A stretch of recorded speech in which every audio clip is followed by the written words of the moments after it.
Hello again. I am Gedalia Meyer, teaching for RootSource, Israeli Jews teaching Christians worldwide.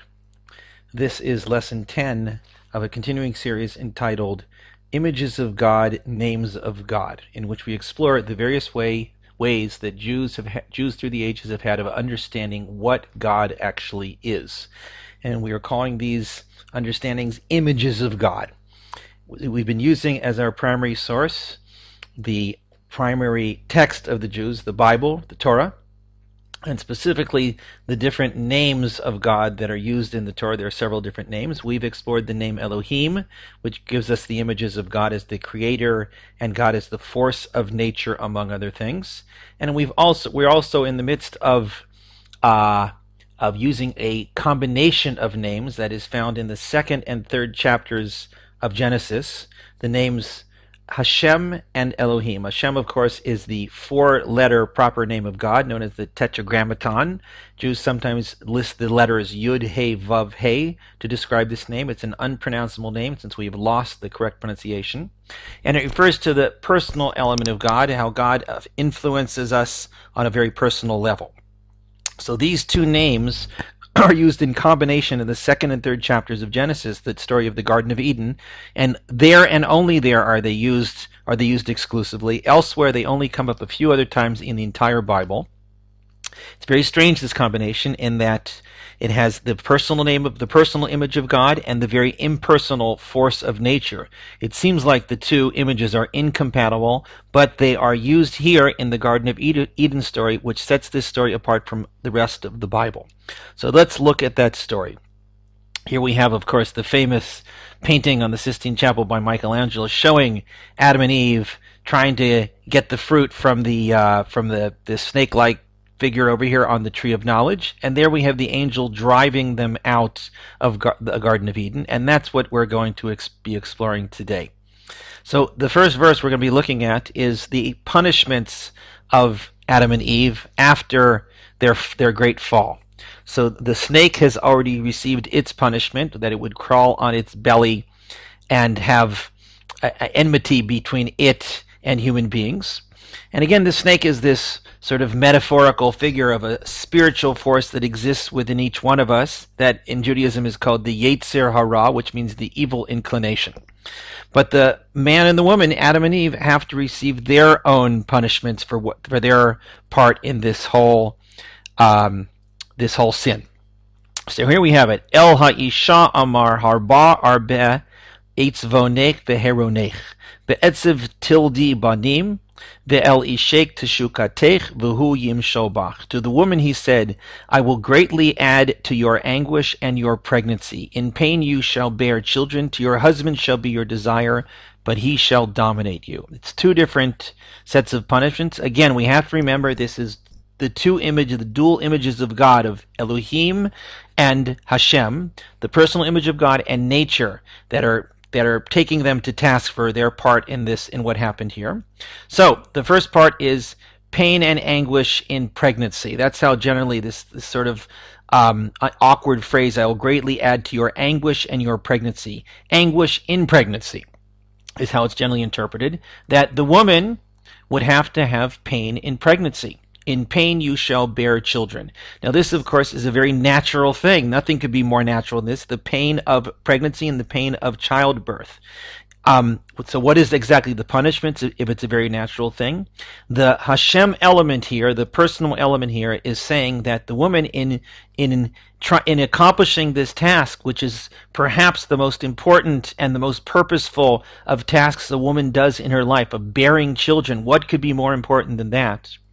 That task will have to have pain associated with it. For her most purposeful tasks, she will have to go through pain. This is the Hashem element of the dual image of God coming through. The second part, to your husband shall be your desire, but he shall dominate you. This is not a very popular verse in today's world, because it seems to justify all the spouse abuse and all that comes out of that comes out in marriages and in relationships. And it seems like the Torah is saying, well, it's just her fault, which is a very hard thing to defend. So what are we going to say about this? So first of all, we're going to say that to some degree, unfortunately, this is a very natural thing, that men are stronger than women physically and use that strength and that advantage to dominate women. And the Torah is just stating this as a fact. That's the Elohim portion of this. This is a sort of biological, natural fact. But it's saying also the Hashem element, the personal element here, is that the woman, as a punishment, will have to bear this, but to your husband shall be your desire.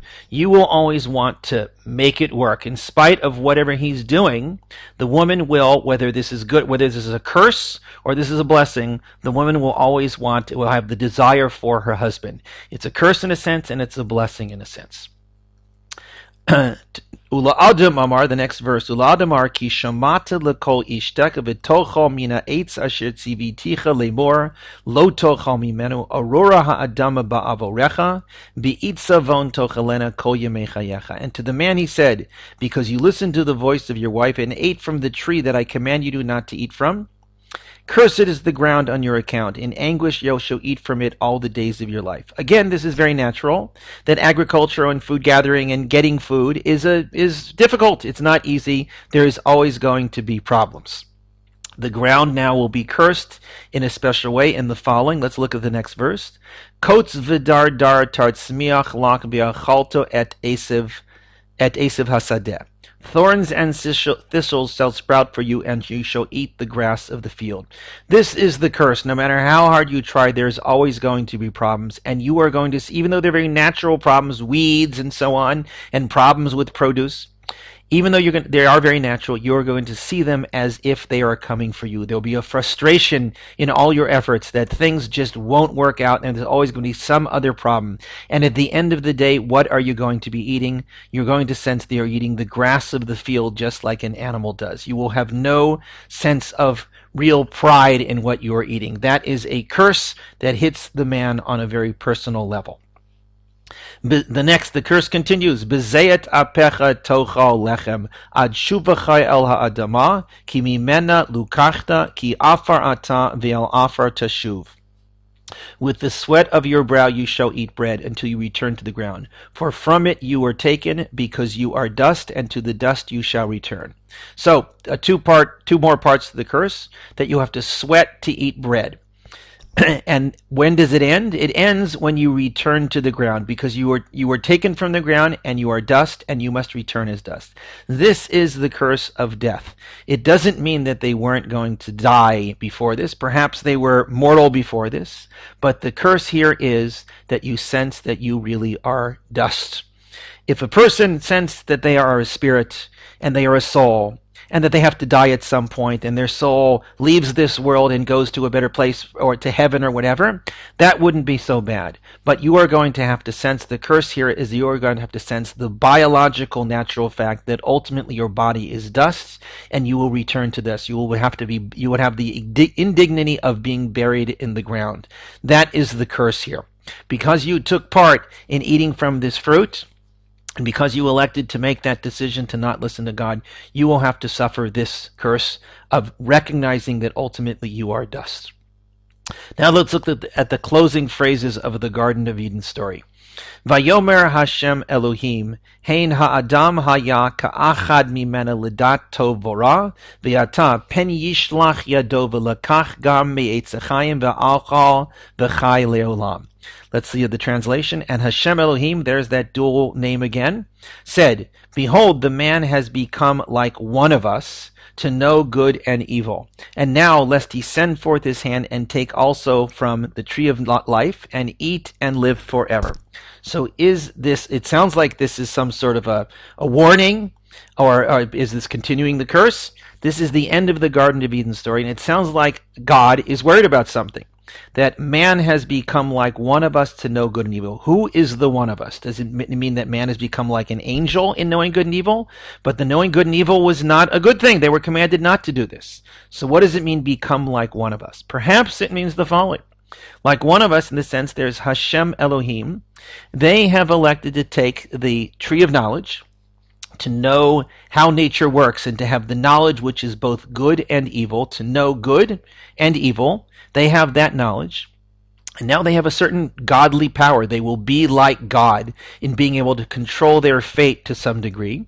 Now that they have that knowledge, lest he send forth his hand and take also from the tree of life and eat and live forever. It sounds like the tree of life, instead of being a commandment to eat from, now the tree of life has become a problem. But we have to see, is this truly the case? Why would God not want them to eat from the tree of life? Even after they ate from the tree of knowledge, still shouldn't they eat from the tree of life? Isn't it a good thing to eat from the tree of life? So perhaps the answer is this phrase, lest he send forth his hand. God doesn't want it to be so easy to just send forth his hand and take from the tree of life. That's the problem. It can't be easy. So what's the solution?